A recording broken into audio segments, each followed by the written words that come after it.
That song went on for a long time. Yo, yo, yo, yo, yo. I'm like, That oh was my good.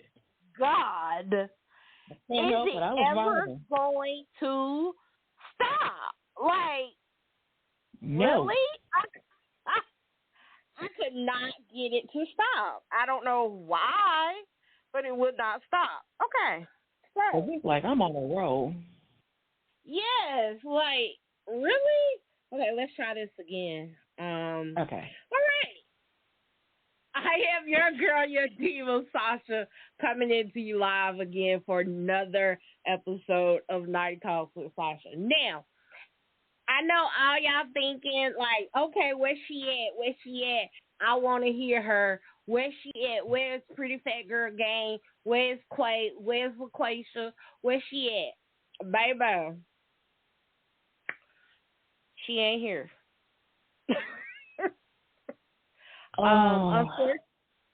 Unfortunately, she had an family emergency. All is well. We talked this morning. Yeah, we talked this morning. She said that she had a family emergency and that she wasn't going to be able to come tonight.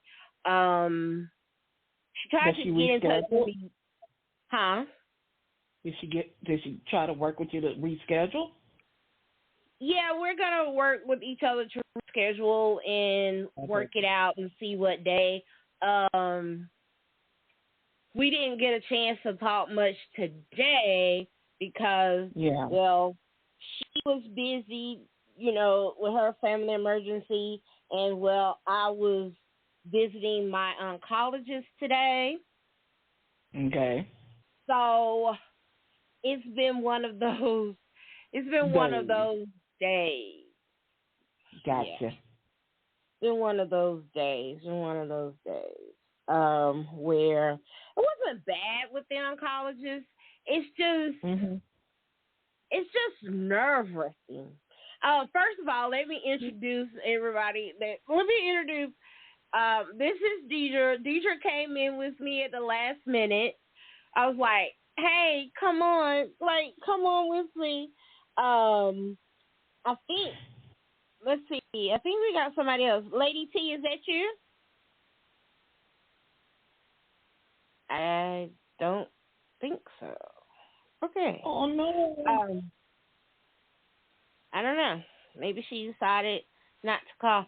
But anyway, this is Deidre from HPS Magazine. She's the CEO and editor of HPS Magazine. She was on the show with the panel that I had when we were talking about the emotionally intelligent men. Yes. That show. Yeah, we're going to finish that okay, show. Cool. I'm intrigued to see the men that's gonna be on the show, because I'm looking for better conversation than the last one. Yeah, most definitely. The thing about that was when the show was going to do, and we were having a hard time with everyone getting on, that was not my fault. That was the platform's fault. Yeah. And they were having some technical difficulties with their engineering and things like that, and they did not. Yeah. Listen at this, Deidre. They did not get through and get everything done and fixed and up working until. So how much of a discount did you get? They gave us those that were affected, because some people were and some people were not. They gave us they made it good. They did good. Yeah. Because I remember you told me about the one aspect. I'm like, but for that long, I'm like, I know that had to been increased. Yeah. They had to put something extra in that pot. We'll talk about that. Okay. We'll talk about that. We'll talk about that. Because, but then I did ask them because today, before this show that was supposed to be on here with Pretty Fat Girl, I emailed them and I was like, hey, are y'all stuff gonna be working? Because listen, I got somebody that's coming on here that's going to be important, and they were like, oh, we're sorry for the inconvenience. They hurried up and emailed me back. Cause I was like, I need you made me spend money. I want my coins. I need my coins. Yeah, okay, that's why I said that Lucky Charm pot should have been a little bit fuller. Exactly, but like I said, we'll talk about it. We'll talk about that later. Girl. I got you. Oh, we will.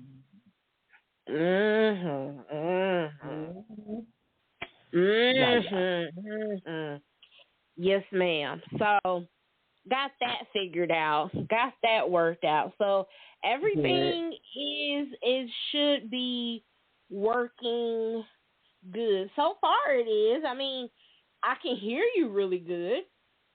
Vice versa. It's like when starting with the music, because before the music would be what's the word? It would skip. Yes. A lot. So it was staticky. So yes. That's why I was like, okay, I'm jamming to finally. I'm like, okay, that was good. Yes. But yeah, and you've it always sounds been very loud and clear. It was just perfect. Yes. Now. Yeah, it does. So whatever they did, I give them props. Yeah, I'm so far so good. I'm satisfied with that. I think. Hey, Lady T, that's you.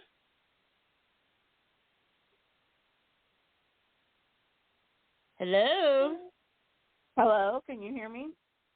Yes, I can hear you now. Okay. Yeah, it's me. Hey. Hey. Hi. This is Deidre, which is on the air.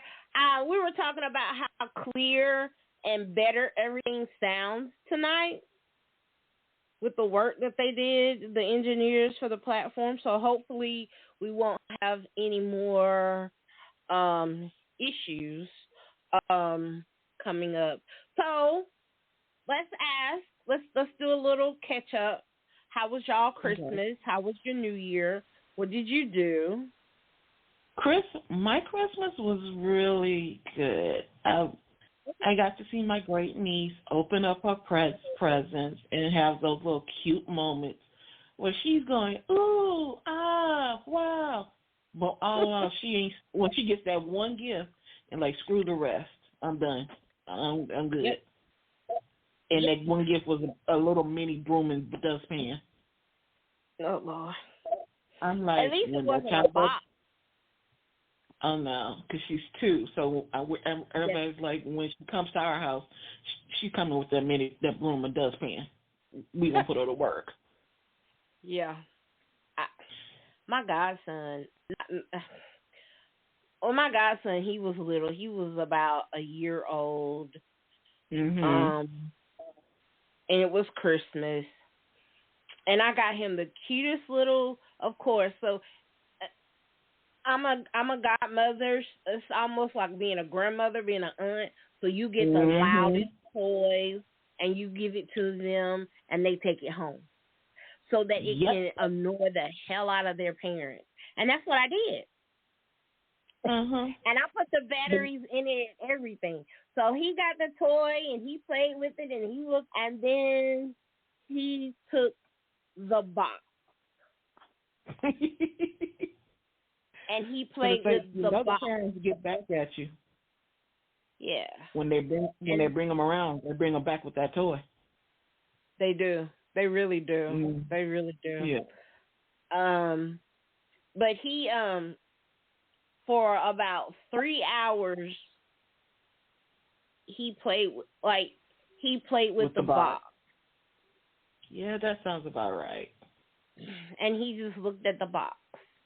and he was just into the box. He wanted to take a nap with the box. In the box. Oh, that's too cute. There are pictures of him, in the box. He's in bed. He's in his crib taking a nap with a big box. And the toy is over to the side. And that was Christmas for him. And then he took the other boxes, and his brothers helped him stack the boxes and made a fort with the boxes. And so he didn't play with many of his toys. Just the boxes. But just the boxes. And we were all looking at them like, damn, y'all. And I'm like, this is what kids do. And they're like, yeah, this is what kids do. They play with boxes. You spend all your money, and then they play with boxes. So, yeah, that's interesting. Yeah, that's how it goes. Yeah, that's how it goes. They eventually gravitate to the toy, but that initial reaction, the box. The box. Yeah, they want the box. So, Lady T, how about you? You didn't have no little babies to play with boxes. How was your Christmas? My Christmas was well. We went to the mountains for Christmas and just had some family time. Okay. That sounds nice. That's nice. I was here. I was home for Christmas. I wasn't feeling the best. And mentally, I just was not. I didn't have a good Christmas.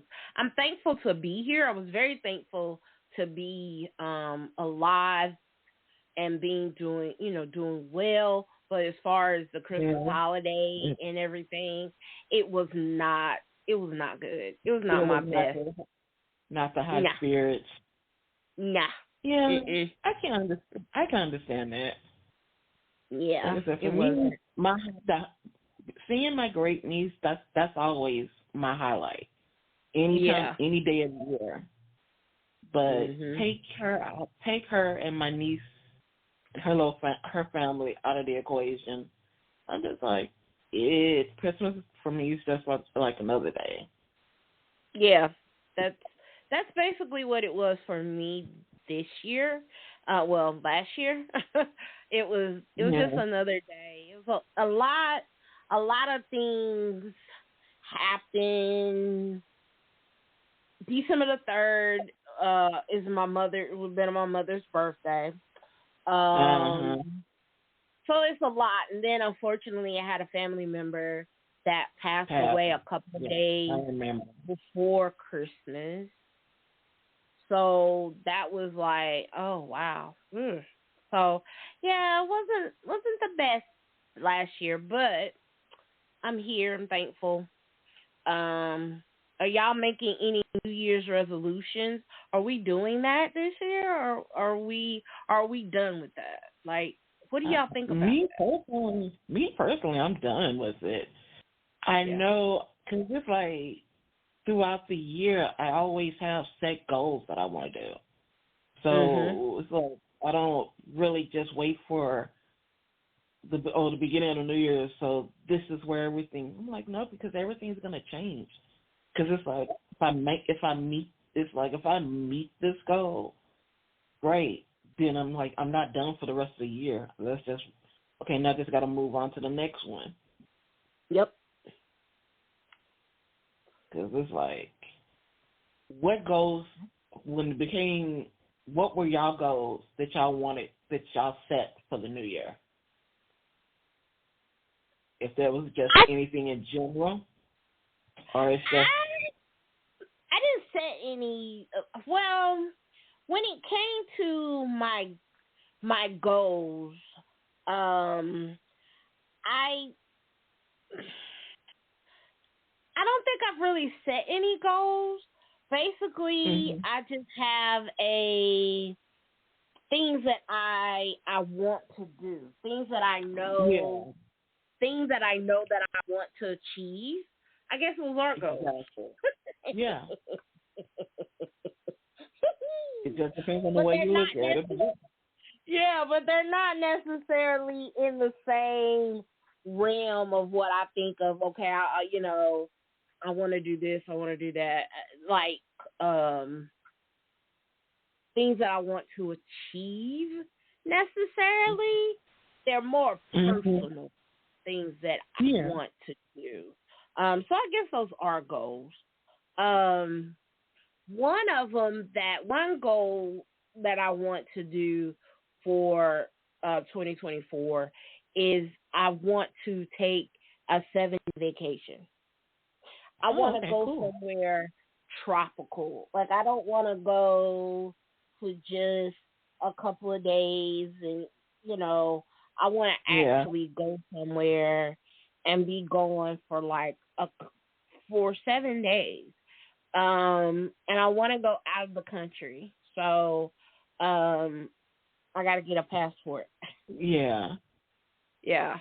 I'm thinking of doing a cruise. Actually, I'm thinking about doing a cruise for Christmas and not, just saving it for that time, for that time of year and doing it for Christmas and not be home for Christmas. I want to do a girls trip. I want to get my girls together and do a girls trip. Of course, I want more people coming on for the podcast and for the show, and for it to grow. But there's some other things that I'm doing in the background that doesn't necessarily have anything to do with my podcast, and I'm just not really ready to talk about that yet. Yeah, I'm kind of the same way. It's like I want to have to reach a certain amount of number of subscribers. Yes. By the end of the year, there's certain people I want to strive to get an interview. I've tried a couple of times, but it's like, okay, Deidre, it's time to go back. Let's get it going. Keep going. Mm-hmm. Eventually, you'll get past production company and they'll be just like, okay, she's serious. Not going away. Yep. But I get that. Yeah. Go ahead. I'm listening. What about you, T? No. You sure are quiet tonight? It's been a very long day today. At work and then some. So I am in my chill mode tonight. For me, it's the past 2 years I did not set a goal because let's just be honest, we just was trying to live. True. COVID had us like, I just want to be alive when the new year comes, and I want my family here, and I want to hold on to my family. Like, it really had us to where you didn't know. And now that we kind of went back to normal, so to speak, our new normal, I should say, there are a few goals that I've put in place for myself, for my family, and the steps to get there and to not get discouraged. I think that's what happens to 85% of us. We get discouraged midway or further away, and we just, okay, well, forget it. And we just got to keep pushing. And I think that's the biggest thing is to keep pushing and not give up. And a closed door is not necessarily a bad thing. You just got to go to another door. So, exactly. Yeah.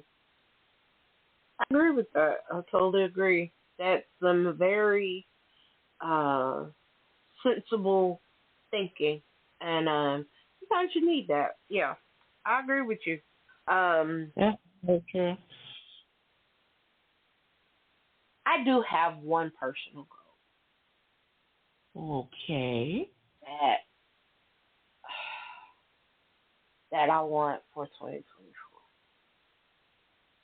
Yeah, I do. And I Do don't mind share. saying. Okay. I want to have sex. Hey.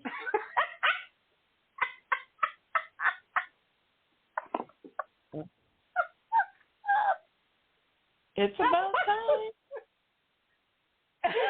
Everybody comes back into that mode at their own time, but yay.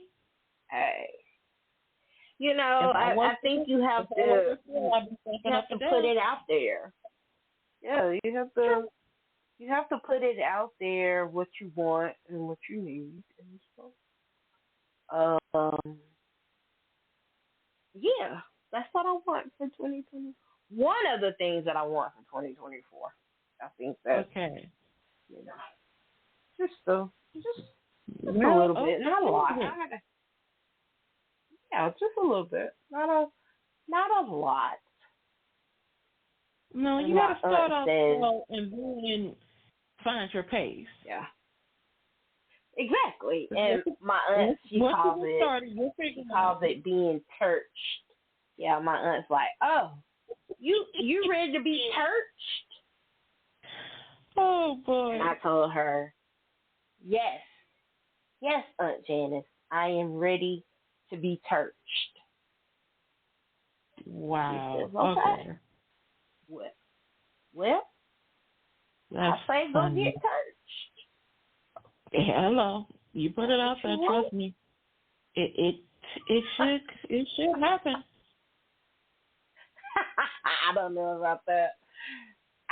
You put into existence. You never know. You just got to make sure what comes at you is the right thing before it goes into you. Beyond that, trust me, there's plenty that's going to come to you. That's the goal, to make sure it's what you need and not what you want. But yeah, I just really want to have fun. I just really want. My summer was fun. I had a good time. But my doctor was like, it's too hot for you to be out. So too much heat, and you're on too much different medications to be out in the sun, and I don't want you to have get sick, and so I kind of had to stay inside. Curtail. Yeah, I had to kind of stay and kind of curtail a lot of my summer plans because it was so hot. And so that was like, okay. I'm just hoping to get out a little bit more in 2024 and do some things and go some places. And one place I want to do, I do want to come to Texas because there's a retreat that I want to go to in Texas with this full. Her name is Candace Love, and his name is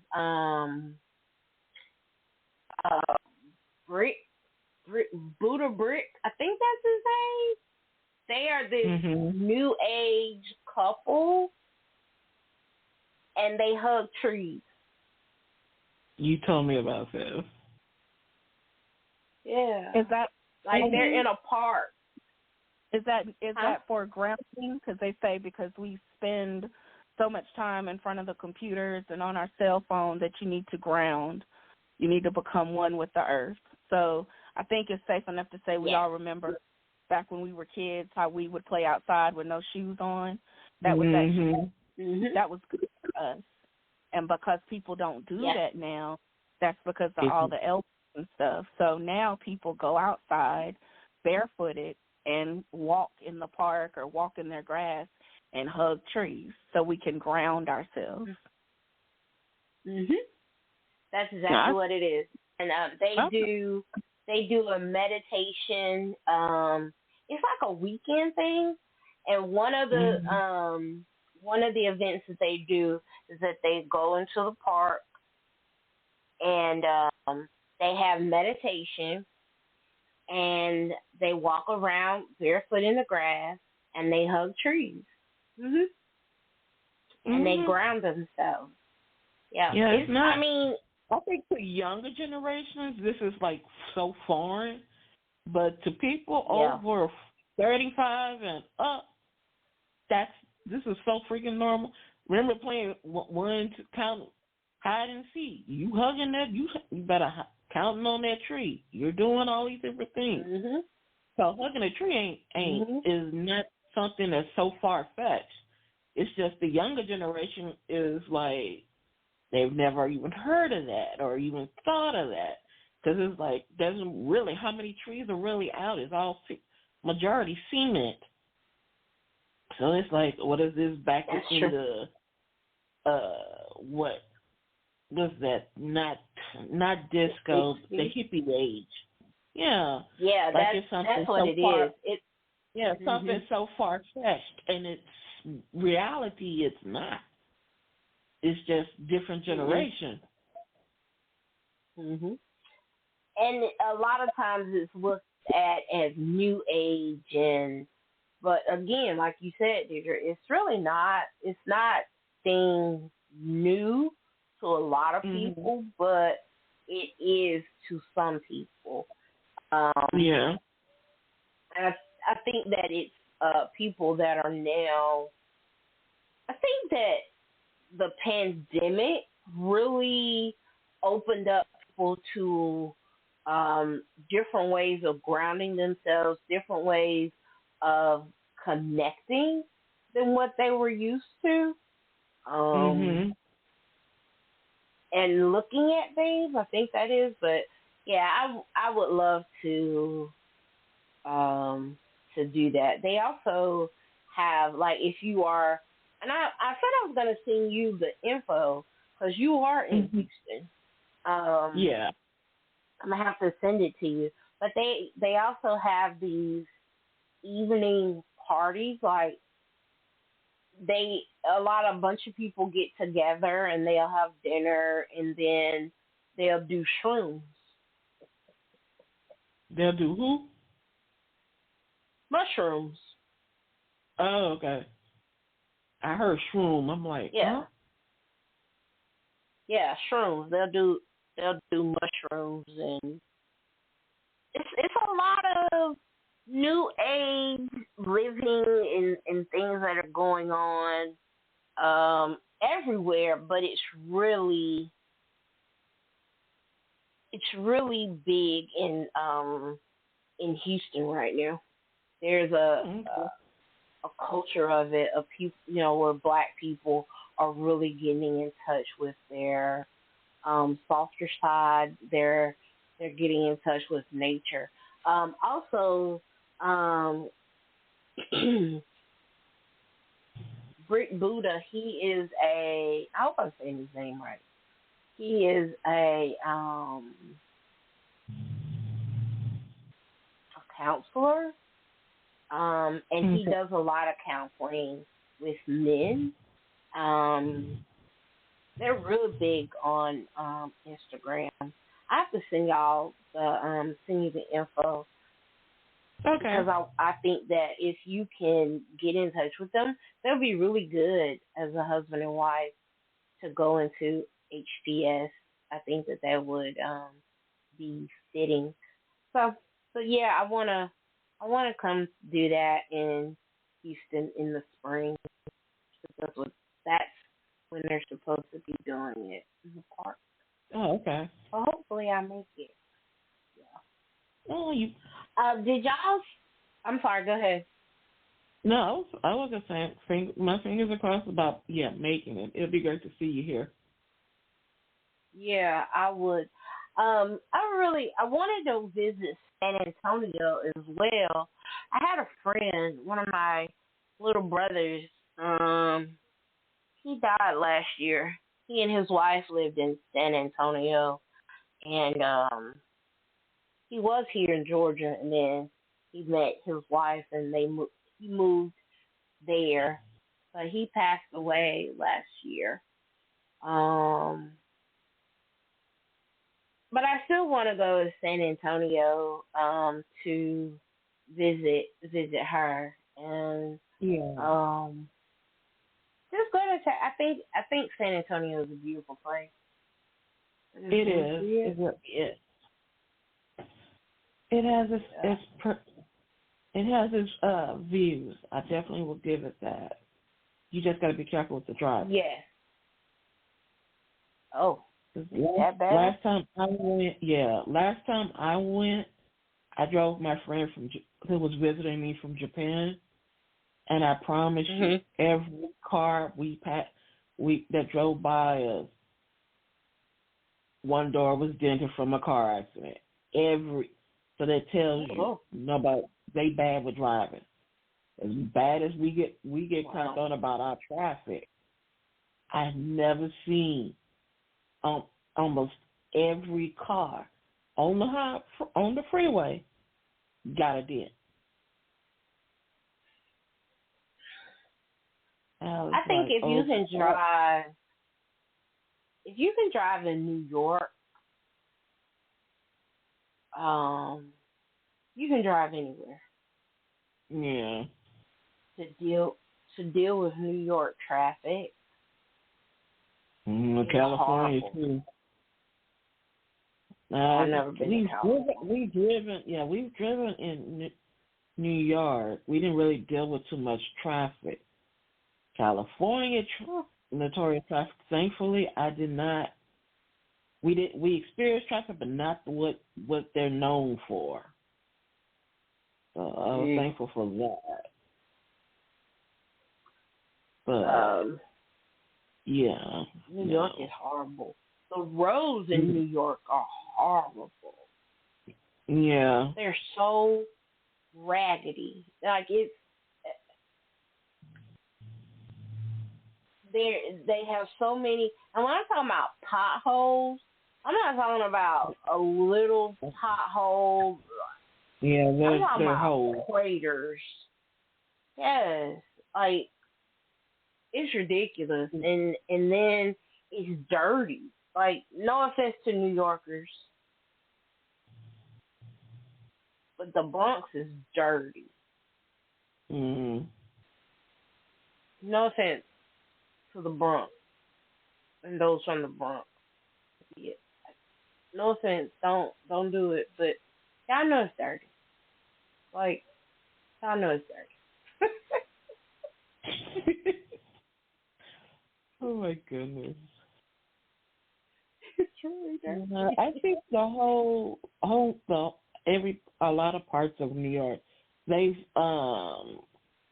had issues with their garbage, dealing with disposals and stuff like that.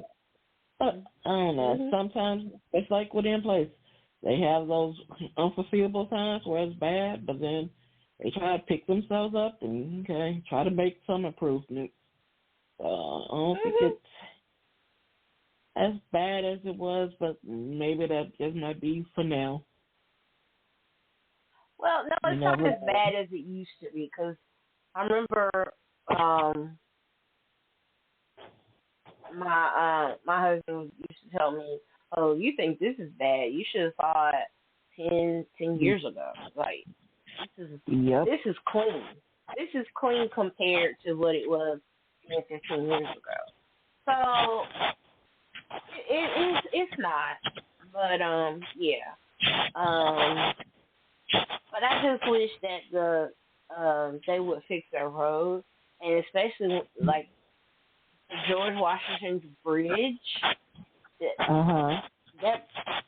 That bridge, it needs some improvement. It moves. Like it. Oh wow. You can feel it swaying, especially when you're on the lower deck. Top is not so bad, but when you're on the lower deck of the George Washington, you feel it ain't good for you. It ain't good. So I wanted to talk about the Katt Williams interview with Uncle Shay Shay. And it tickles me because I hear that. That's one of my nicknames. I've watched that stuff. When I hear that, I get very tickled. He's on his. I watched it twice, and I'm on my third. I'm like, because I want to make sure I remember. You watching it for the third time? Yes, dear. Yes. I was like, because when he gets started, and when he goes on Ricky Smiley, when he does Steve Harvey, when he went off, I'm just like, yo, Ricky Smiley. But here, I'll save it. But I think you know where I'm going with it. But I've watched it 3 times as well. I'm unfortunately, I'm not gonna lie. I went to sleep out of being tired, not out of lack of it being entertaining. But I watched it for the time as well. And yes, when we get to that part, I think you'll know where I'm going with it. Because I'll just say it like this: he had some people upset that he didn't even mention, and when you got stirred up that he didn't even mention, how much of it is true? Exactly. That's a lot. Because he was given his receipts. That's why he watched it, because it's like for everything he was given his receipts. Remember when he was talking about the wives, he's like, he wasn't talking about the wives. He's like talking about 7 different other people. So that little people like, okay. So and it's true. Tell more. Please tell more. I wanted him to tell more too. I wanted him to just. But let me ask when he started. Go ahead, T. Go ahead. What you said? I said I gotta ask you guys a question. Okay. So go ahead. I'm gonna tell a little bit. So Trick Daddy, he came on his live and he was like, I said you wasn't funny, and I stand on this, and this, all this other stuff. He was just mad. And he, but he did, out of all that he was saying, he did have a small point, and I want y'all opinion on this.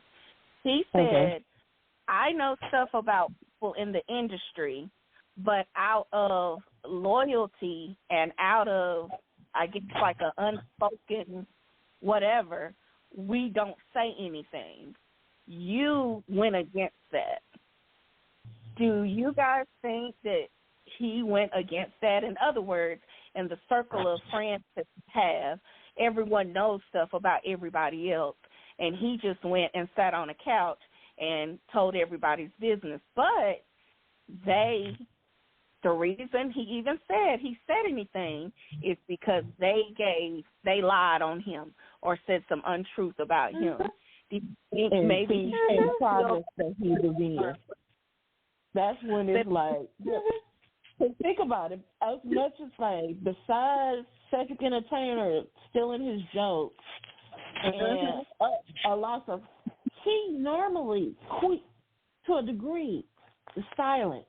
He might have jokes to say when he's doing his shows, but he's like he was saying, he don't go on people's show podcasts and interviews and all that stuff. He normally do that. So for him to come out, he was like, one, you lying on my name, you lying on projects I've done, you lying on this, and it's like, wait a minute, this platform has been cool. Why would no? And just like, no, I have to set this straight. And when it comes to the people who know him, if you know him, as he said, he's going to not worry about, lying. He's gonna tell. He's gonna talk. But he will be pushed to it. And it's like, he can't sit there and watch, okay, all these people come on there and just lie in front of this man, and they know this man don't know. So he's like, hold up, let me correct this. Because he knows, because everybody that considers it like a sellout or whatever, keep it, they wouldn't do it because they figured they're gonna fringe on a friendship or whatever. He's being realistic. How you gonna say that you were supposed to have this character and you didn't even write it? I did. I don't think that you're going against. I don't think a person is going against the code, the friend code, or whatever. If somebody else is coming out of the circle and saying things, and they know that shit ain't true, you got a right to come back and stand on your name and defend your name. Yeah, no, I don't think he's wrong at all. We all know that him and Kevin Hart got beef. So, but he made you think, okay, how did he? Now he's saying he did so and so, and he Katt confirmed it. How you gonna do that there? But then you have everything over here on the first year when you were rookie. Just like with any other thing. And I don't think that they have. I don't think Kevin Hart and Katt Williams have beef. I think that other people. They have beef. They've been having beef for years.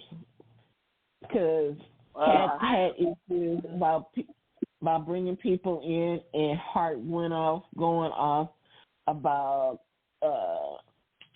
Tiffany Haddish because Katt was saying that how she's not funny. And I'm like, dude, there are a lot of, I don't listen to it. Because outside of a movie, I don't find her funny either. Stand-up wise, I find her funny. In a movie, working with others, funny. It's a different type of funny. But that's one thing about comedy and any other thing. Like even comedy, cooking, whatever. There's a variety of things for everybody. Everybody's not going to like the same type of thing. Right. Everybody's going to, some people think Katt Williams is too harsh. They think Wanda Sykes is, too gay. But I'm like, she's on point. She's good. She makes you laugh. He's blunt. He's direct. Very. So there's a slice of pie. There's a different type of pie. Pick your choice. There's a variety. Everybody Katt Williams is more of a. I put him and Dave Chappelle in this storytelling type of category when it comes to comedy. And then there are those people like Kevin Hart who is just about getting the funny. You know what I'm saying? It's about getting the laugh, and sometimes you get it, and then sometimes you don't. For me, I'll say for me. Even said it. What I got from the interview was that he did say that. He said about that being a variety. There's people that he don't think is funny, but he was counting against Katt, like he said, people are always saying these things about him and trying to cancel him and acting like it's so many people that are acting as if his intelligence is something that it's not, or it's surprising. And it's not surprising to me. But people want to take the social aspect of your celebrity persona, and then that stands in of who you are as an individual. And I think Katt Williams just proved to a lot of people, not those that were already fans of his, but I think he proved to a lot of people that you can say one thing about me, but you don't know who I am. And I think that he really surprised Shannon Sharpe as well with some of the things he said. There was a few times where he didn't know what to say because it was just silent. Right. You can tell on his face, Shannon's like, I'm not going to get through any of these cards. But he said he can't get through those cards. Than this, because I think I had sent it to Diva the clip of where he is speaking about stealing jokes. There is an old interview with Bernie Mac about if you have new material, never perform it in front of a room full of comedians because they're going to steal your material and make it their own, and whoever performs it first, that's who the people think it belongs to. And then you have, if some of us may remember Designing Women, where that show came on, and I forgot his name, the guy that was on the show told a joke. Okay. Misha. And then it, thank you. And then it showed Sid, the entertainer, telling the same joke, but he changed it. And then it showed where Curry was talking about how people steal jokes, and then it showed where Steve Harvey had taken one of his jokes and just changed some of the information around. And then the show. Steve Curry had his show, and next thing you know, here comes Steve from the same concept, everything. But he got a top. I'm like, and it's not, and that wasn't so that like when he, because I can remember looking at the Steve Harvey show. Now I watched the Steve Harvey show, I did, but then I remember when I first saw it, I was like, it felt like, we done seen this before. Yeah, hang on, Mr. Cooper. Yeah, exactly. It was the same thing. It was no different than what Friends did with Living Single. Yeah. Yeah. Now, I noticed the Friends one, but I'm not going to lie to you guys. I didn't notice the Mr. Cooper and the Steve Harvey until he said that. And I was like, oh, my God. I kind of remembered it, but he brought it back up. He brought it back up to the light for a lot of people when he talks about it, because because you get so used to one show ends and then here's another one biting off of it. It's like, to me, that's what it's like I hate to say it, and I know people gonna hate on me when it comes to talking like R. Kelly music. Whereas before he went in, his music, the beats and stuff was still the same. He changed the words to call it new music, but the beats were still the same. You're remixing your own work. It ain't that new. But when you get used to doing it so much, and people stop paying attention. That's just how it is, like when it comes to TV. People, when you have this era of really great TV, when those end, instead of trying to create new stuff, you remix. So everything is just remix of something that was good. And people get just... It's the same... Like, okay, it is what it is. Yeah, it's using the same formula, because if you go back and if you look at it, when it came to hanging with Mr. Cooper and the Steve Hightower show, that concept of two women, one man, but it was a school, all of that, the original concept of one man, two women, that came from Three's Company. Yeah. Living together.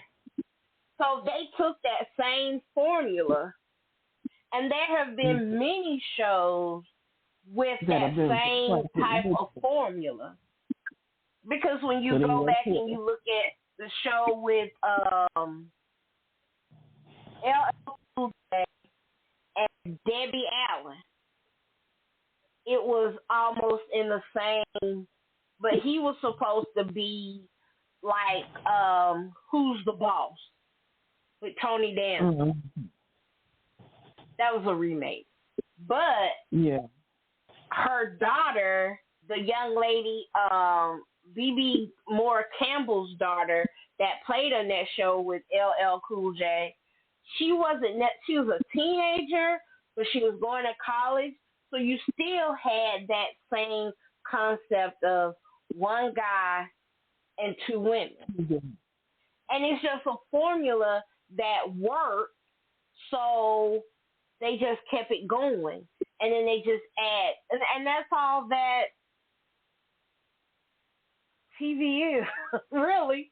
You know, I mean, that's all that it really is about trying to find that formula that's going to get you that same ratings, that same popularity as it did for that show. We're just going to make them black. Yeah. That's all they did. That's it. Because if you look at Moesha, Moesha was, if you go back and you look at the formula of Moesha, and you look at, you were a kid, and you looked at Blossom with Mayim Bialik, Brandy was Blossom, and Punky Brewster. You can go back all the way to Punky Brewster. And then Blossom was a formula of Punky Brewster. She's an orphan. Then you got Blossom. She wasn't an orphan. She was like a kid. But she was an eccentric teenager. And then you go, but she was smart. But then you get Moesha, and now Moesha with Brandy is just a black version of Blossom and another concept. And then we're going to put them together. So you're going to get this Punky Brewster type thing because you got this funky kid. But then you're going to put in the 2 parents because you got V and her dad, Frank. So that's going to give you a little bit of the Cosby. But she's a stepmother because the real mother died. It's the same formula, but it's just flipping it around and adding different dimensions to it and taking away from it. But if you go, like I said, if you go back, that's all TV is. It's just a formula. Totally, yeah, that's true. That's it. I made y'all look at y'all TV shows differently, didn't I? Yes, you did. I was seeing some Brandy things, but I took Brandy all the way back. Family Ties and the Cosbys were similar. But I love both of those shows. But I think, so with Katt, a lot of people are saying that he did what he did for attention. No. I don't look at it that way. Yeah, Katt don't need to. Yeah. If that scene, he's going to get attention. You don't have to make a scene. His scene was the fact he came with receipts. These people on your show, not 1, not 2, probably more than 3, came on your show and was lying to your face. So if it came up and the realization came up, people that would affect his show. And he said he loved his show. He respected his show. So he respected it enough to like, yo, you had people come on here and they lied to your face. Right. There was nothing about like, but I'm just about to thing. But you know, all Katt Williams did was what King want to do. He stood on business. Yeah. he clarified. It's like this person and everything that he said when he went off on him, he had his receipts.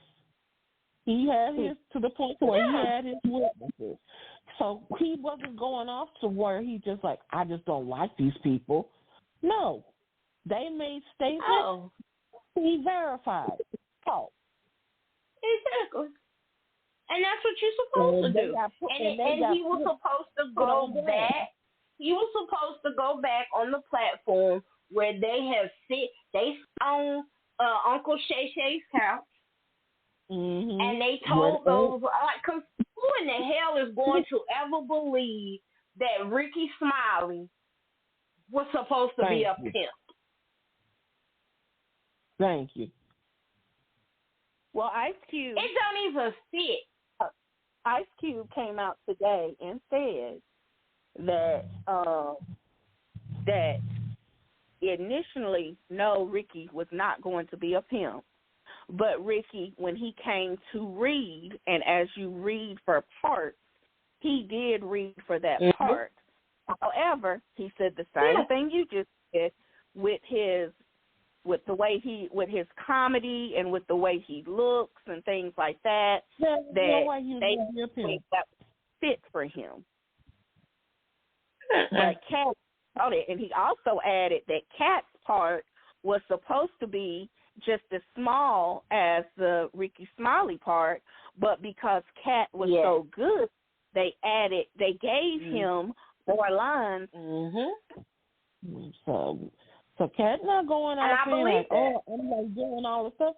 Katt just saying that's not true. Right. He not going on show to show and spend it. He went to one show. Right. He did one podcast.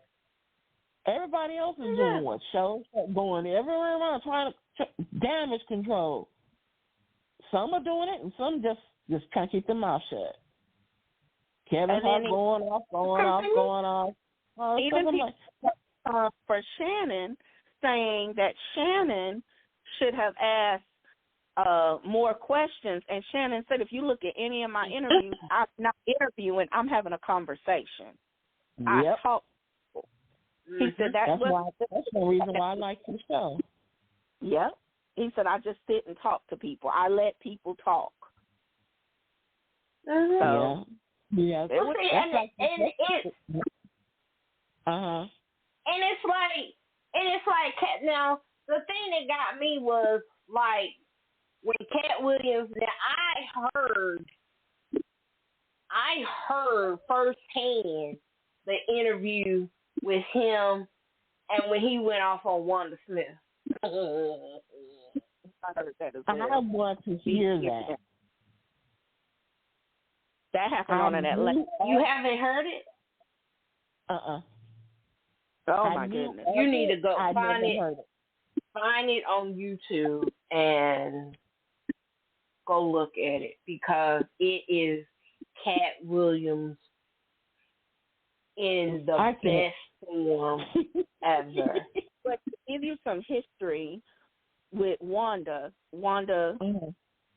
is a comedian. Well, she's used to going to dozens with people and getting the best of them. Anybody know if you can't bring it, don't come to Katt Williams like that. Because he's one of those people that's quick on their feet. You have some comedians who are not. He is one of those that is quick on his feet. He's gonna come with it. And when getting the best of her, she felt as if she was playing victim in a way. Like, oh my God, how dare you let him come for me like that? Or the personality, the lead personality on the show was like, y'all are comedians. I thought y'all were going tit for tat. And if I'm not mistaken, Diva, he even said to her, if you were in the, I guess, winning or whatnot, you would do that. You wouldn't have wanted me to say anything. And I'm like, what on God's earth made her think she could play with Katt Williams? Like, that's a no. And first of all, it wasn't even about Katt Williams. First, it was Katt Williams was there because everybody knows Red Grant. I don't know if y'all know Red Grant, the comedian. No, Katt Williams had took this man out on the road with him when he was when he took Melanie Camacho and he took Red Grant.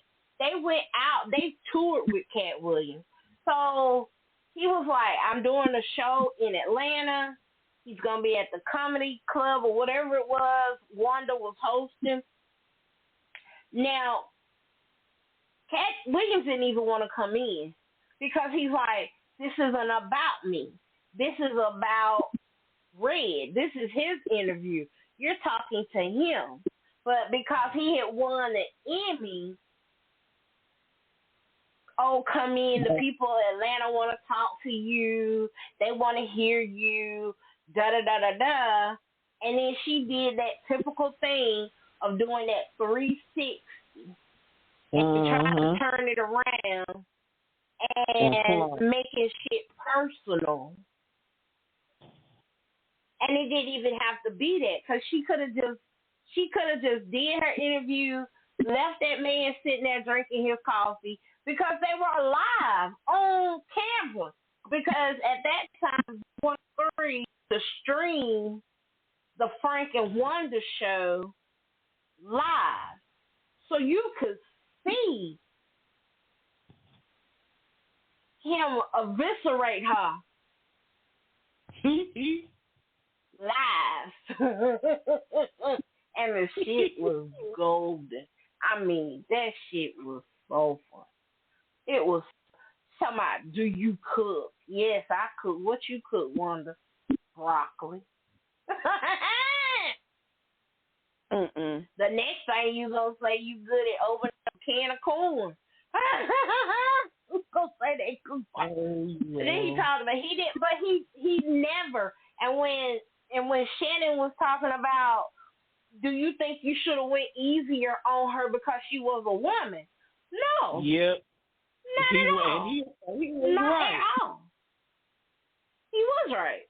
Not at all. Because it's like when you step your ass off that porch and you know that rabid dog down there and you ain't had no tetanus shot and you don't know how to run, your ass fat, you can't get away.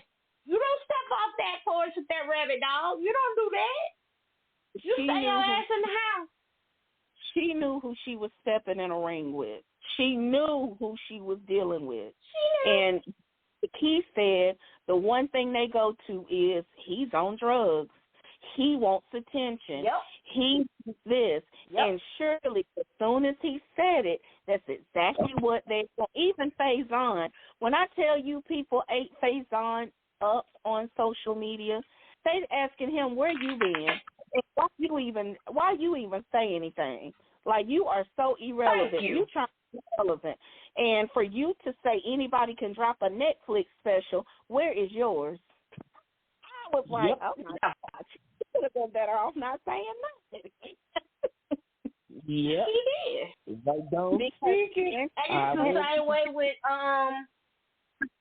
it's the same way with that what's his name? What's that Spears dude that got into all that mess with Tiffany Haddish? Aries Spears. Aries Spears. That's his name. Why he talk? Why he say anything? His career is done. He's a done dada. He's done. Lost interest in him. So it's like, yeah, he had to get his 15 minutes in. No matter what it was. I don't even understand. I just can't understand what the hell Faison. Is he supposed to be a comedian or is he an actor? Which one is he? Has done something in the past that has offended everybody. I didn't read enough comments to really get on to see exactly what it was, but it was a lot of comments of, we've been done with you. We don't even look at you. You're not even relevant, basically, is what they were saying. But that's why I was like, well, what did he do? But, I mean, I haven't seen Faison in a movie or on a stand-up in a minute. And, that's really for to watch, especially on Netflix or on Showtime. But something I was going to ask you guys, and I forgot my thoughts. So I'm going to hush. As Katt said, you can't find them on Netflix or Tubi. You can't get them can't find them on a free channel. What does that say? Right. When he said you can't find stand up on nothing. Now, I will say this. I don't know if it was just added since this interview, but Cedric stuff, he got one special on Netflix.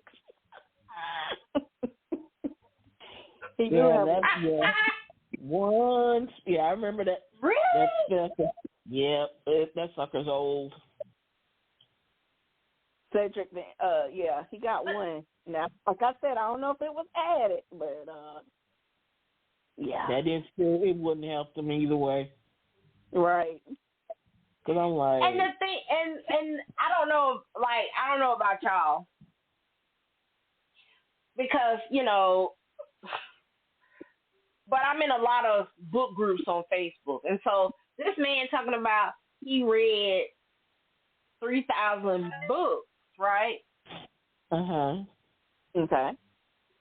Why is everyone saying that's impossible? That's not, is that possible? How he gonna do that? Like, easily. What you mean? They're saying at 8 years. Right, easily. They're saying at 8 years old, he read. What happened? I think they got it twisted. At 8 years old, he had read 3,000 books. And I'm like, I don't what he's saying. First of all, if you look at Katt Williams, Dave Chappelle, and it's another guy, I can't think of his name, just their vocabulary lets you know they're very intelligent men. Intelligent. Yeah. You don't have to use the same words over and over again. They're very smart. And comedians look outside the box of what we look at anyway. All comedians just got a gift of that anyway, regardless of who it is, if you like them or don't like them. And my thing is, I would not Katt highly intelligent because he doesn't go along to get along, because he stands on his own. That's what it is. And that's why they try to keep him down, because he is intelligent. He is, because he can do it on his own. He don't need to sell himself out and be with y'all. He don't need to do the easy route, as he said. He's done it he's done it so far today. He's proven he can do it. So he don't need to. He's happy with what he got, so it's not like he's jealous. He can go get whatever it is that he wants. He don't want what they have. He can get it himself. So it ain't that he's jealous. But and also, you can't use that. I'm sorry, T, what you said? And he funds his own specials. That surprised me. That I didn't know. When he paid for it. Yeah. I've heard him say that before. But what gets I lost my thought. But what gets me is how easy it is for people to try to discard you. Not just this cancer culture, because that's in it a whole nother topic. And it goes along with some of the things that Monique was saying at one time, because if you are not doing what everyone else thinks you should be doing, or it means that you're irrelevant. Like you have no standing. Like the things that you've done don't matter. And that is so far not the truth. And I hate that in this day and age, because when you look at what the things that he said, there is so much, whether it's true or not true, it definitely gives you things to think about. Because it's not the first time that we've heard about quote unquote gatekeepers. I know for years, we're almost all in the same age. I know y'all have heard the story of there are 7 rich men that run the world. Yeah. Y'all ain't never heard that? And I'm not like, it's so, how and why could that not be the truth of what he's saying or have some validity to it? simply because it's coming from Katt Williams. Because what, he's supposed to be jealous, or he's supposed? I don't think Katt Williams is jealous of anybody.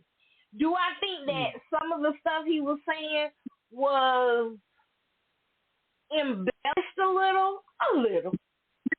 But I do believe that there is validity to some of the things, especially when he gets to talking about Cedric the Entertainer and Steve Harvey and Ricky, what's his name? You know what I'm talking about. Yeah, Ricky Smiley. And then the thing about the dresses and having to wear dresses to emasculate yourself to make money.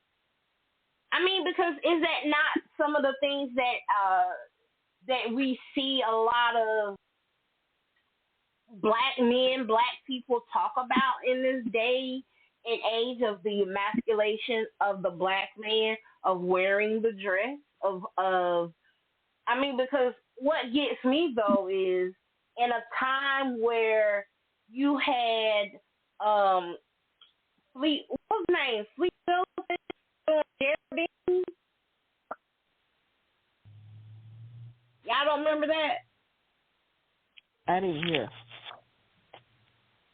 The black man that used to dress up as a woman, his name was Flip Wilson, and he dressed up as Geraldine. Yeah. Y'all remember Geraldine? I don't remember people talking about it. You don't remember Geraldine?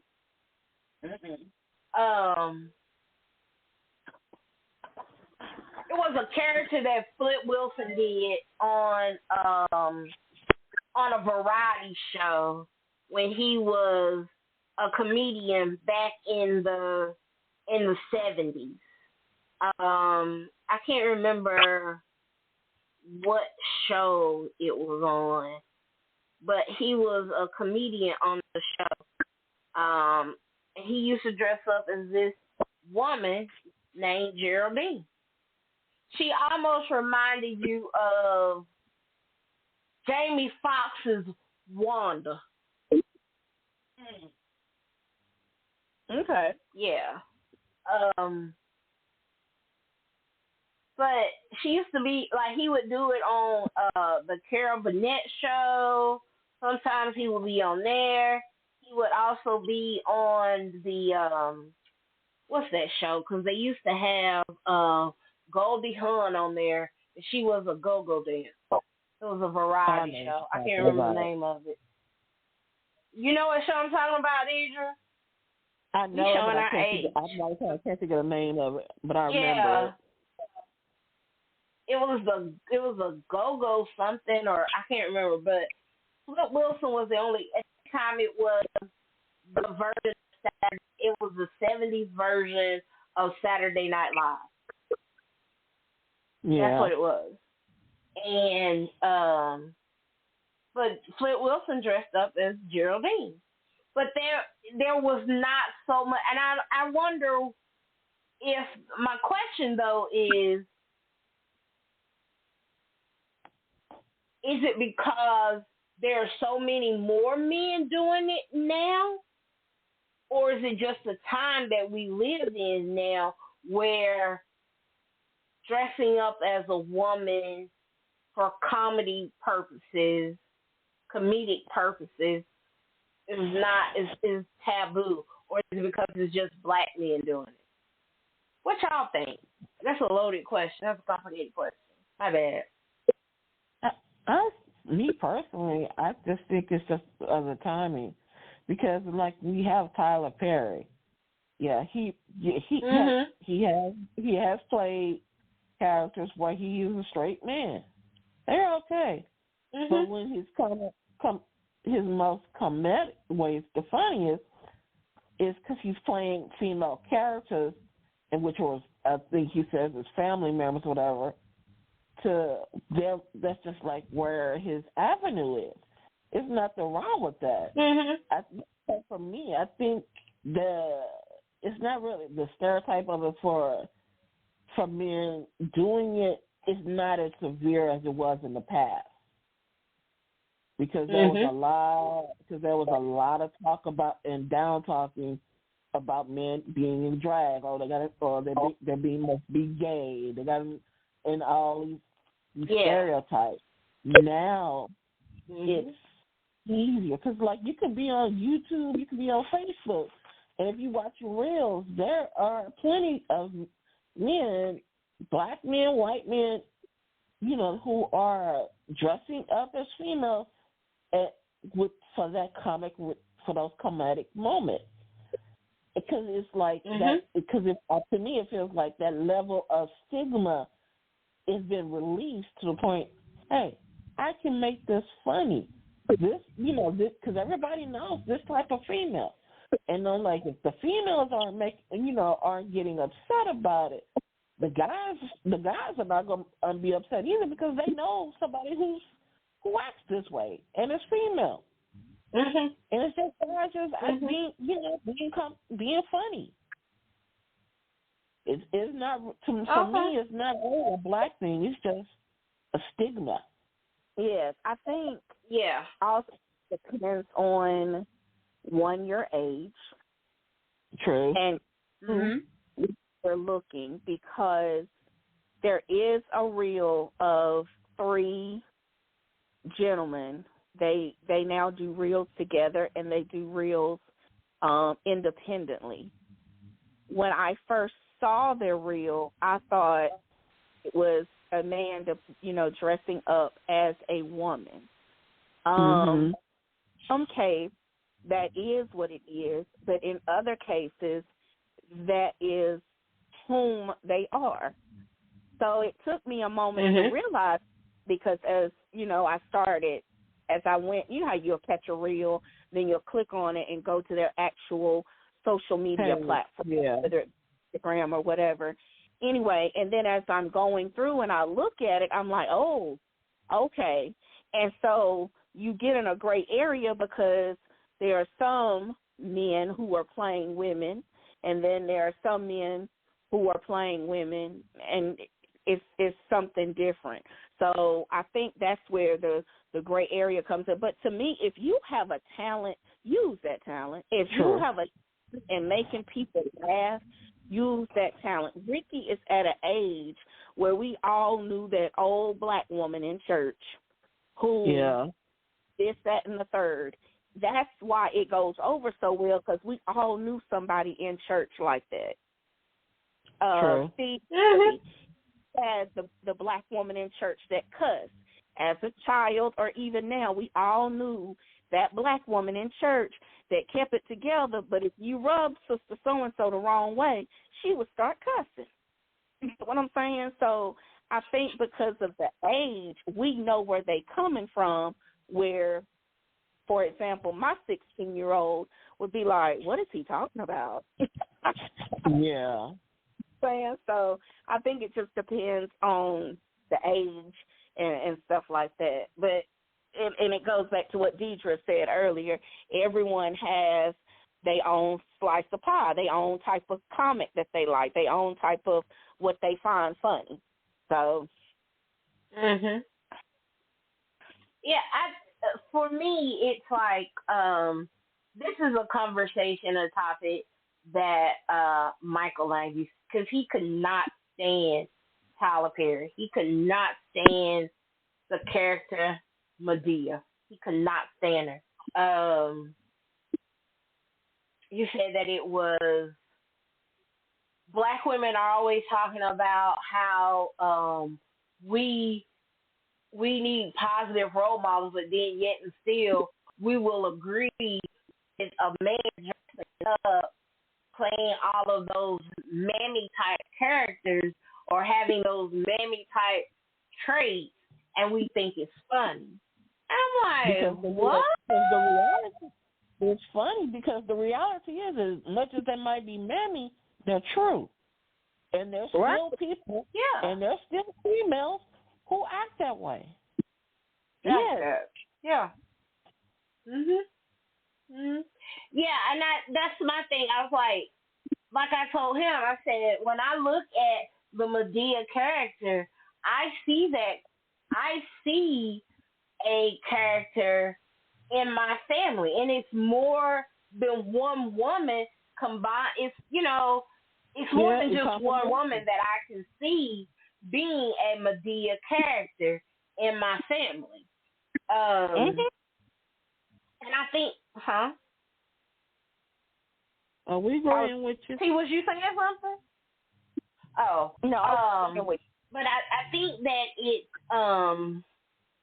it does have something to. I think I agree with y'all both that it does have to do with age, but I also think that it has to do with, and people might get a little upset with when I say this, listeners or whomever, but this is my opinion, that it also has to do with the trans community as well as how they are, I want to say, moving in on, but in the same sense, they kind of are. Some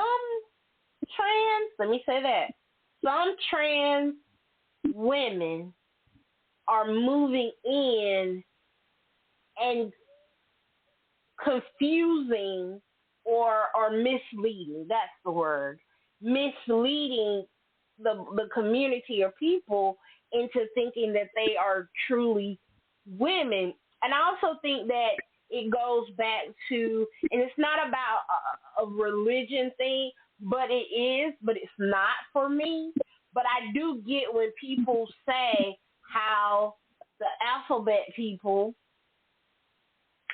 how they can live their own lives, but then at the same token, they try to push their agenda on everyone else.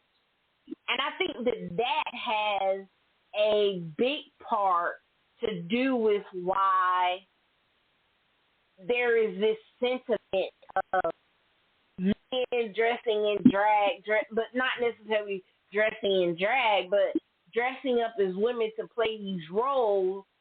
And why is there only black men doing it? And it's because society is emasculating the black man, and I think it's a very loaded topic of discussion. I believe. I think it has more to do with than just them dressing up as women to play these characters.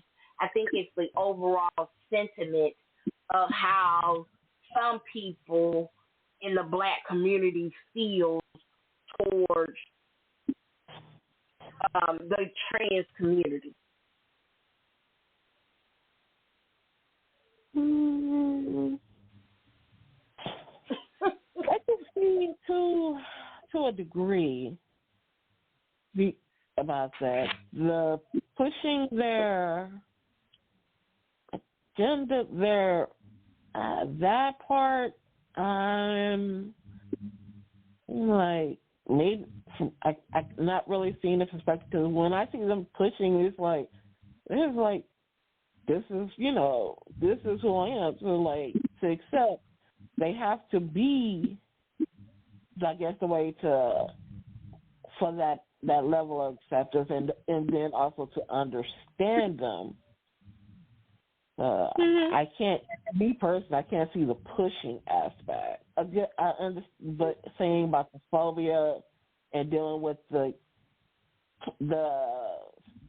that's what I was saying. Kind of goes into me when I was saying stigma.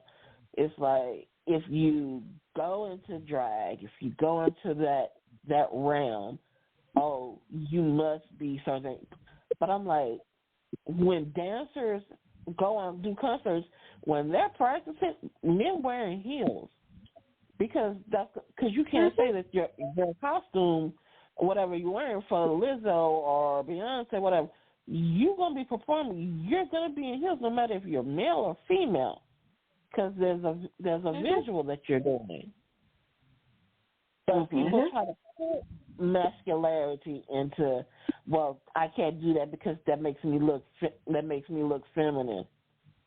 If you're going for that part, if you're going for what else, you're going for a part. You're not going in trying to, I'm going to be Malcolm. You're going to be you're going in to play a character. You're going to be that dancing. Say about your masculinity. That says about your creative levels that you can play a part. Right. Yeah. Yeah. So it's. And I think also that little realm. Go ahead.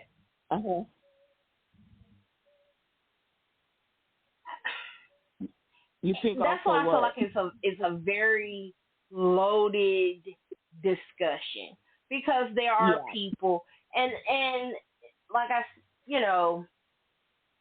when you go back and you look in history and you talk about the history of art and the history of performing and performance, let's go and let's talk about how this is not something new of men dressing in drag to perform. Because during the era of Shakespeare, women were not allowed to participate in productions. When you talked about Romeo and Juliet and Shakespeare wrote them and it was done, it was performed. It was not. Juliet was not a woman. Juliet was a man. Yeah, because women were not allowed in that era to participate in those types of activities of performance and being in plays. So there were men that were corsets, and they dressed as women, and they wore the wigs, and they wore the flounce, if you know what that is, the bunnet part of the dress that makes their butt look high. They wore that. Yep.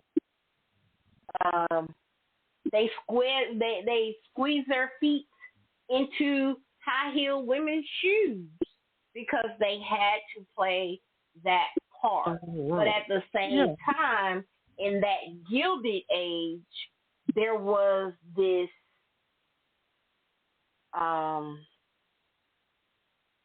in the Gilded Age, there was this thing of where men, what they call it, Deidre, androgyny. Oh, okay. There was in the Gilded Age, androgyny was high. It was known. It was how people led their lives during that time. Correct. So, you have to go back and look at the history of what we're talking about, and knowing that, men are dressing as women and they're wearing dresses as women, but it does not necessarily call into questioning of their sexuality.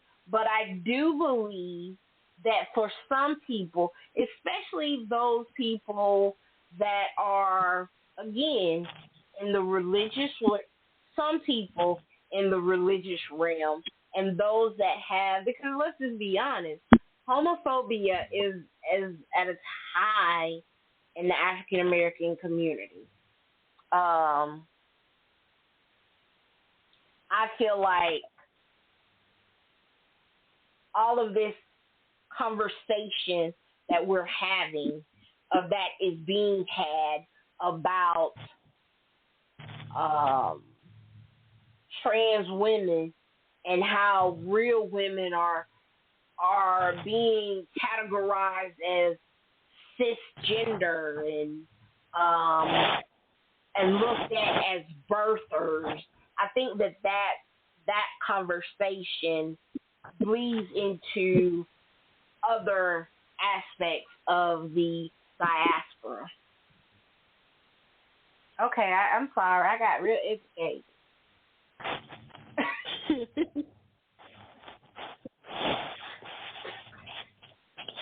But I feel, I just think that has it. I just think that it has more to do with more than one thing. Is my point that I'm trying to make.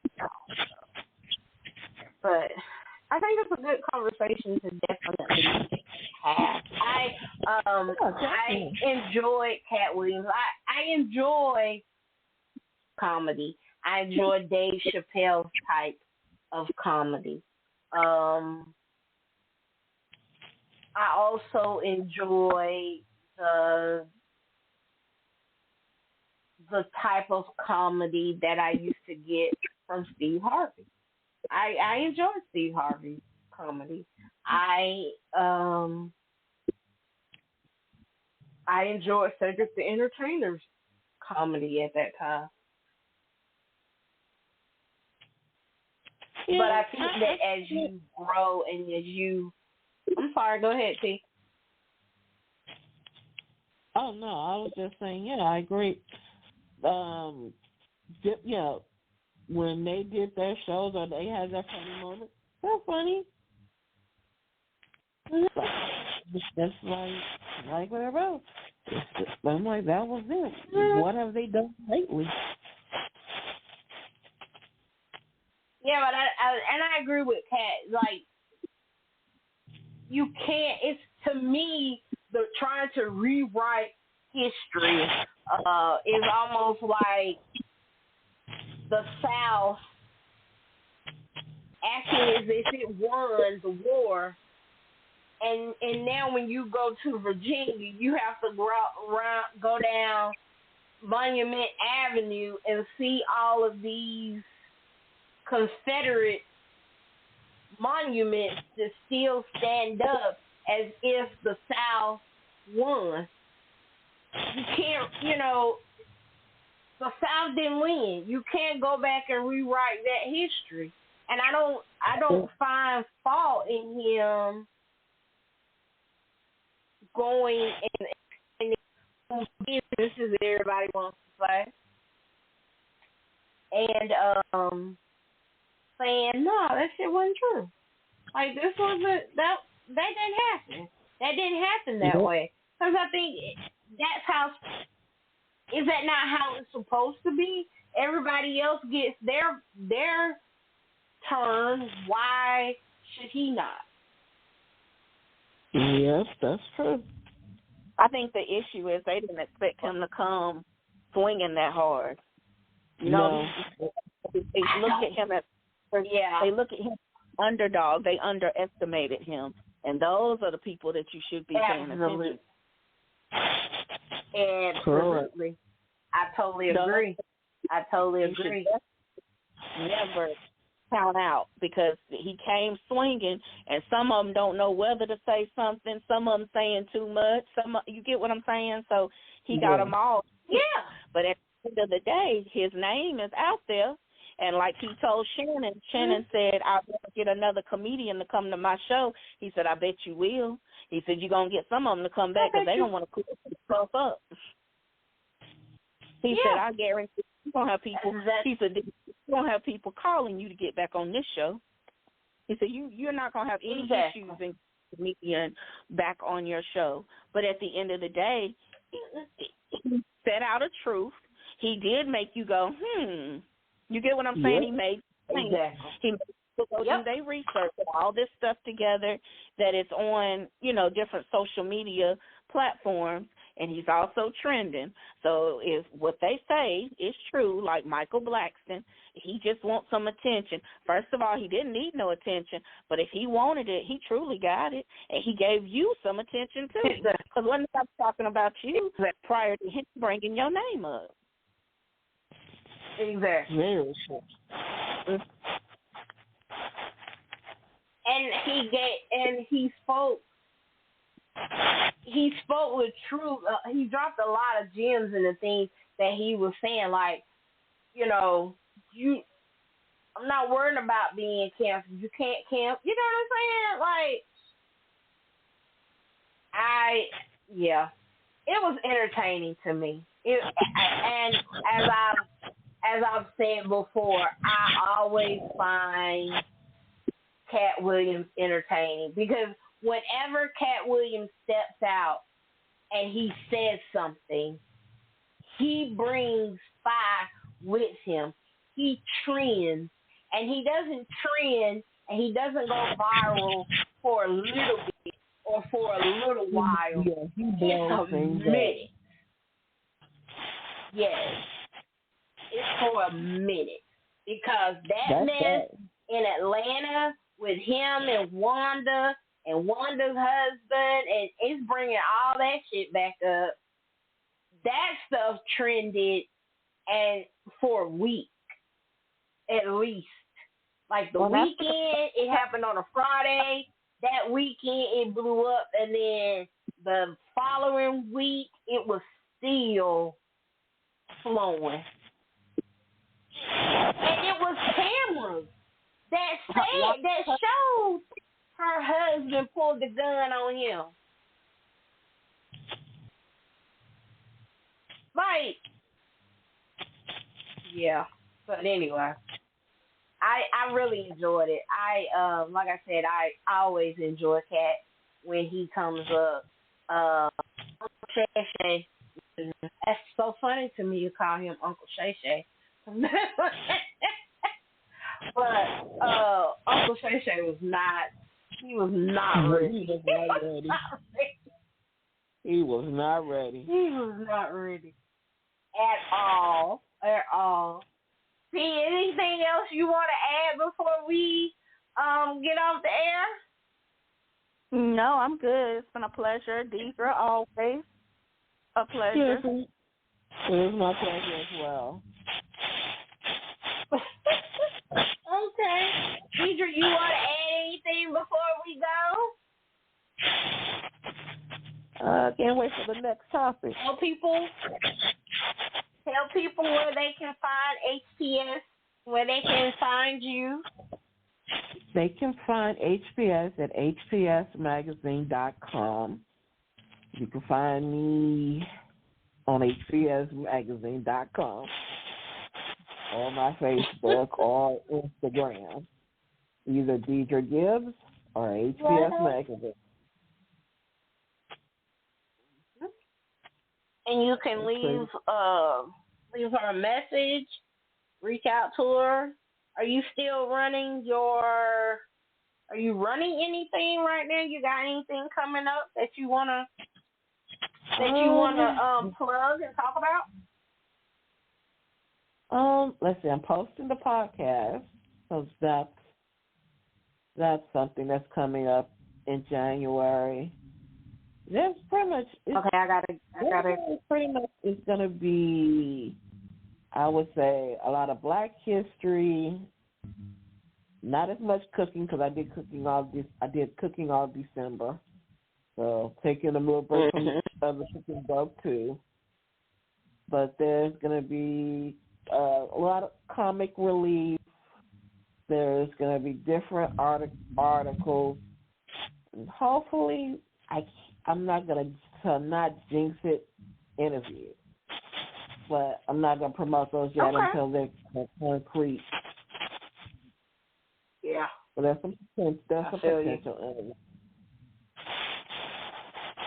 All right. Okay. Well,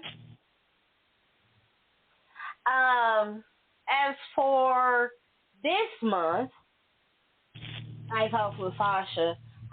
We're definitely going to. I'm gonna connect with ATL Thunder and see when we can get together to finish up the part 2 of emotionally intelligent men, and I'm gonna see if I can get the men segment back together. Okay. And we'll definitely do that. Hopefully, I'm trying to do it this month while it's still kind of fresh for people. They will have to do a recap, but I'll definitely try to get it this month. Also, on Sasha's Book Corner, which is also my podcast. That's for the book readers. If you are a book reader and you have a book that you want to review, you're an author and you have something that you want me to read and you want to review, you can hit me up at mine@gmail.com. That will get you directly to me. In the subject head, put Sasha's Book Corner. Also, if you know of an author and you want them to put their stuff out there, definitely hit me up and let me know. But the 21st of January, which is a Sunday, on Sasha's Book Corner, I'm gonna have Karen Johnson, and the name of her book is Get Her Book. Thank you, ma'am. The Sex Life of Love and Older Black Women. The Sex and Love of Older Black Women. So if you're an older Black woman and you want some sex and love, it's not just a book. It's a story. It's got essays and stories from different people that she's interviewed. So definitely check that out. Her name is Karen Johnson. She's also an erotic poet, and her name is Palma Eve. So definitely check that out. And that's going to be January the 21st at 2. I'm going to miss my book club, but that's okay. I have things I have to do. I'm working diligently to get Pretty Fat Girl Gang. LaQuisha, I'm trying to get her back on here. I don't know what's going on with her family. She had a family emergency. So as soon as she contacts me and we set up a date, I will reschedule the show. But the show must go on, darling. It must go on. Also, I have a young lady that's a mobile baker. Her name is Lucretia Dudley. I'm probably saying her name wrong. Don't hate me. But she's a mobile baker, and she's going to be coming on the show to promote her business. Also, stay tuned on Night Talks with Sasha, the radio page. February, I am going to be doing a business list. So if you have a business and there are other people and you want people, if you have a business or service and you want to get that out to other people and you want people to come to you, then come to my page, my radio page on Facebook, Night Talks with Sasha. There's going to be a running list, and I'm going to do that for the month of February. And so we're going to see what happens. And I'll put more instructions on the post when I do it. It's not just going to be highlighting men, women. It's just businesses all together. If you have a business and you want to promote it and you want to come on, then let me know. Hit me up on all my social media. I also, the end of February, the 1st of March, I'm going to be doing an AI art show. We're going to be discussing how to get paid, how to be a boss, how to make your AI art work for you, how to get money. So definitely look for that show as well. But for this month, yeah. Also, in the spring, we're going to be doing a few things differently. So if you are a gentleman and you want to be in on a discussion and you want to talk about men and issues that you men have, and you want a safe one Saturday a month is I'm giving my platform. I'm going to be the facilitator, but I'm going to be hosting Men Hour. And so we're just going to talk, and it's just going to be a bunch of men. And you're going to have a safe space to talk about what you want to talk about, dating, women, life, children, whatever. So look for that later on in 2024. We got a lot of things going on, baby. We set a blow.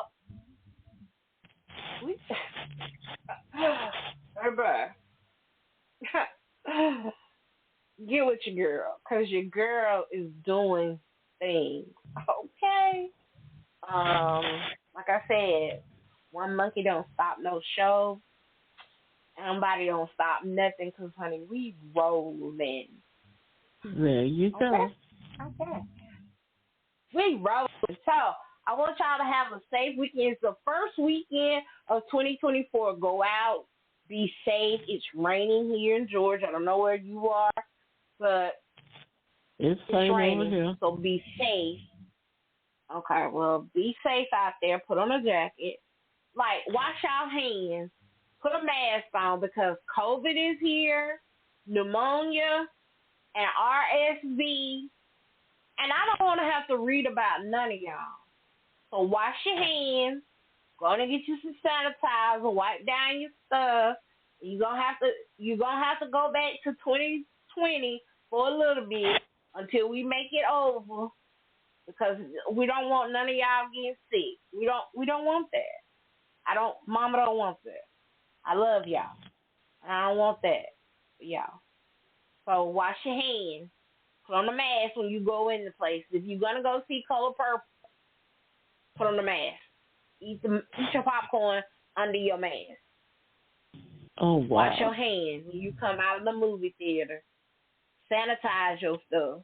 Because it's dangerous out here. It's dangerous. Okay. And I love y'all. I do. I really do.